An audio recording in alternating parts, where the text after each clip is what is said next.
All right. I'm not hitting stop recording this time. Okay. Okay. I literally only got a couple minutes. I'm trying to figure out if we want to put something on as an addendum, if anybody cares for our after party. Right. talk. Hey, that's not a bad idea. Well, we always laugh and we make really good points and stuff, you know? I think so too. So, what'd you think of the show? I thought it was really good. I thought it was an awful lot, we deliver a lot of, I think we deliver a lot of quality. A lot of content, yeah. Yeah. I'm very interested to see how this Rumble works out. Yeah, it's funny because this week I was talking to Anne Marie and I'm like, everybody's going over to this other platform. It's Ramble. She's like, Rumble. Like, how do I get every name wrong? You do, but how did you guys hear this before I did? I just heard of it a few days ago. I heard about it because I like Dan Bongino. Yeah. And I get sometimes I watch his podcast and I noticed that he had his stuff on Rumble now.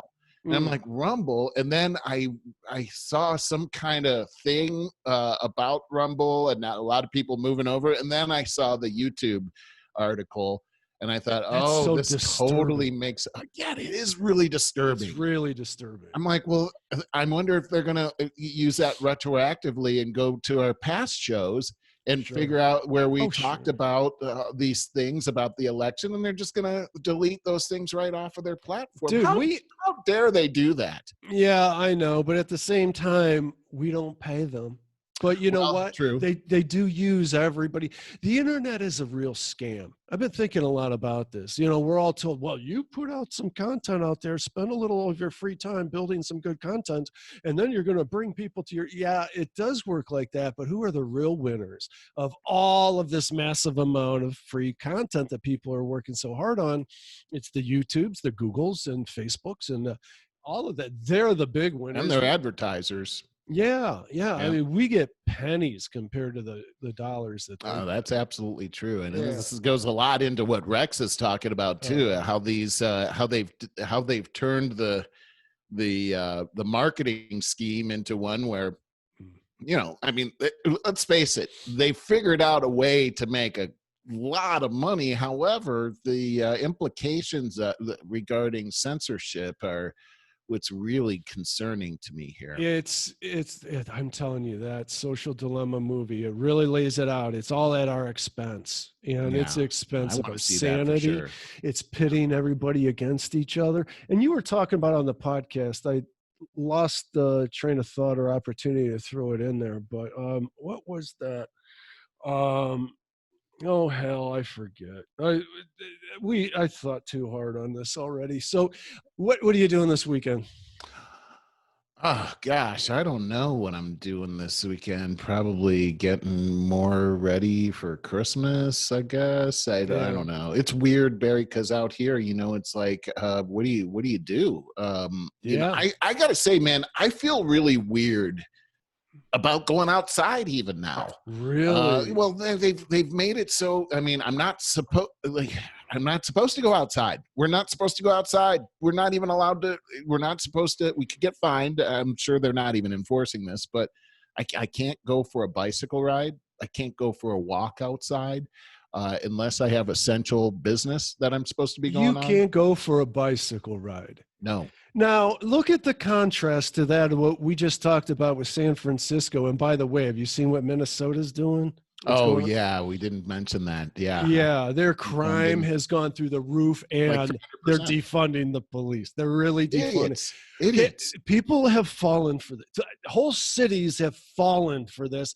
It's common sense turned upside down on its head, and people are falling for it. I can't believe that I arrived at a day in my life where people are this dumb, where, there's too much injustice going on, so defund the police. Yeah, I mean, it's so crazy, and couple that with like these DAs that Soros sponsors so that they can destroy these cities. Yeah, this guy was a Soros guy. And so now here, they're going to cripple the city. I mean, are you kidding me? this There's is no other way. There's no other path. That's a one-way street. You're defunding, and you're going to not even uphold the law. And so he came out and he said, then these laws that we have on the books have been particularly hard. Oh, wait, let me see if I can pull this up, because it was outrageous what this guy said. I mean, it's like, are you kidding? How can you even have a job here? Let's see. Today, we are confronting the lie that stripping entire communities of their liberties somehow made us safer. And we're doing it with science, research, and data, Gascon said in a statement. For decades, those who profit off incarceration have used their enormous political influence, cloaked in the false veil of safety, to scare the public and our elected officials into backing racist policies that create more victims, destroy budgets, and shatter our moral compass. That lie and harm it caused ends now. And then he said that these laws that are on the books regarding prostitution and all these other things, trespassing, that they drunken disorderly, public intoxication, public urination, public defecation, that these things are targeted at Black people and at people in poverty, and that they're racist laws. And I'm like, wait a second. So what I'm understanding here is that because I'm Black, I can't help public defecation and public intoxication. Is that what you're trying to say to me right now? Because that's what I'm hearing pretty loud and clear, right. Is that I can't help it. I'm Black. I'm going to pee on the street. I mean, what? Yeah. And how do you get away with that? How can you possibly get away with that? They work and prey on this white guilt thing. And how is that even working? I don't know. That's another mystery to me, where I can't believe I woke up in a day and age where that actually works. People are dumb today. It's like how could you even say that? And like that person that wrote White Fragility, have you seen her at all? I don't think so. It's a book called White Fragility. Oh, dude, she's going around the country. She was hired by the federal government to train different political groups. He's gone to different colleges and trained them on this whole, it's called White Fragility, and it has everything to do with how you have white privilege, and you need to apologize for your white privilege and feel bad about it and say sorry to Black people for this. That is messed up. She's getting paid enormous jack for this. She just gave, it's funny because Tucker Carlson had this on his show, I think it was last night, where she gave a speech called what was it, something about elite white whatever, what is it, privilege, and how this has to end. And so she came and spoke there. And then this other woman came, and she's like this very, petite, probably a white woman, probably our age. And then there was a Black woman that was also there, and Tucker Carlson, through investigation, was able to find out how much she got paid compared to how much the Black woman got paid. And this woman got paid like twice as much as the Black woman got paid. It's just priceless. The hypocrisy priceless, right? never ends. Yeah, it is amazing. No. It's so hip. It's so like the lies. They're so transparent. It's like they're not even really trying to put good lies out there that make any sense. They just throw anything out there. People will believe it.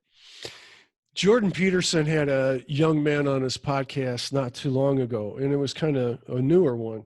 And this young guy, I guess my feeling is, used to be a student of his, and he's been so impressed with him. He's got his own podcast, and I can't remember his name off the top of my head.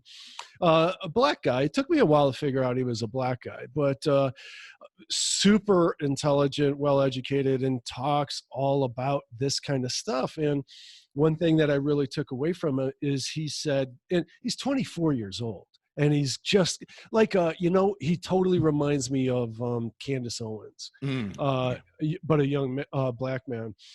And he was talking about how all of these ideologies prey on, he said, not the fear of white people being called racist, the sheer terror of being called racist. They'll jump on getting ahead of it. It's the whole thing that's going on. We've said on before in social media is people almost feel obligated to the virtue signaling of calling somebody else a racist before they get called a racist. Well, isn't it something? Isn't that something? It's disgusting. Yeah. It really and it's so is. Cowardly too. Well, and it goes back to that thing that we're seeing. I think this is a character issue, but I don't know. Maybe it's a playbook of some kind out there, but you blame your opponent for the thing that you're actually guilty of. Yeah. And we just saw this. That's common. I wanted to bring this up today, but we just didn't have time. But the whole thing that's happening with Eric Swalwell. Have you seen this? No, I haven't. Oh, do you know who Eric Swalwell is, right? Vaguely, yeah. But he ran for president. He was a Democrat. I remember that guy. Yeah.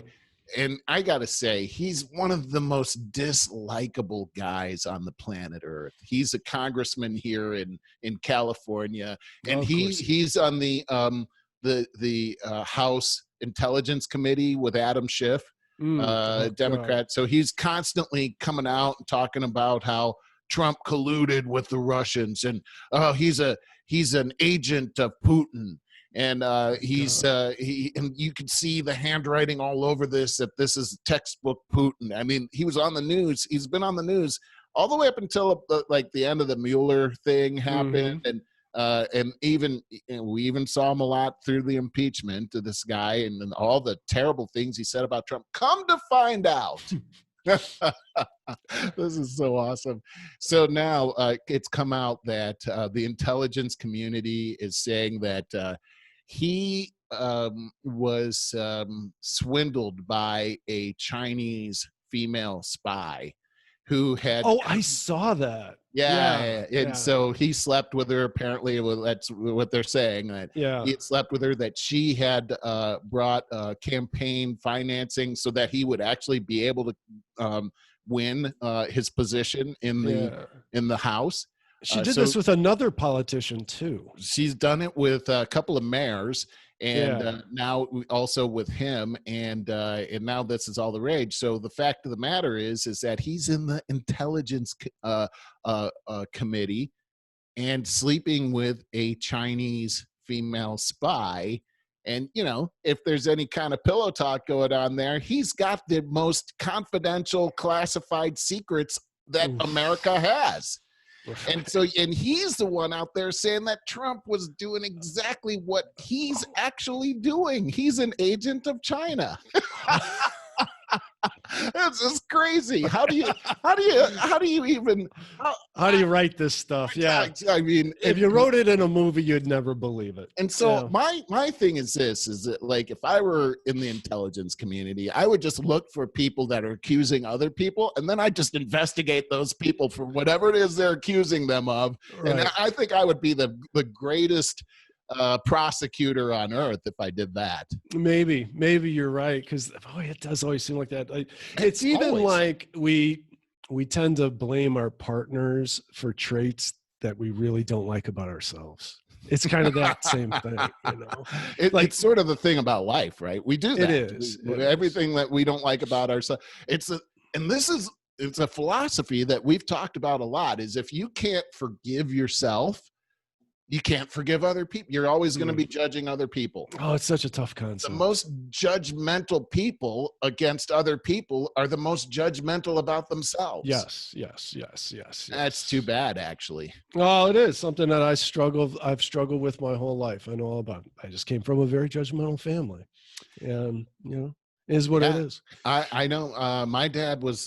He was. Oh my gosh! It's 8:00. Okay, I'm gonna have to go. Yeah, me too. I wanted to say. Remember, Browns are playing Monday Night Football. Just in case you want to take a look at it. It's big. Baltimore Ravens. It's a huge game. It's literally like a playoff game. Kick ass. Yes, I'm kick looking ass. Forward to that for you, man. Good. I love getting your Browns updates, by the way. Make sure you got God on our side. I got a direct pipeline to the big guy there. So I love sure that you did that, by the way. Make sure he's putting a bet down on the Browns. He always wins those bets. All right, brother. I love you, man. You love you too. Have a good weekend. Bye. Later.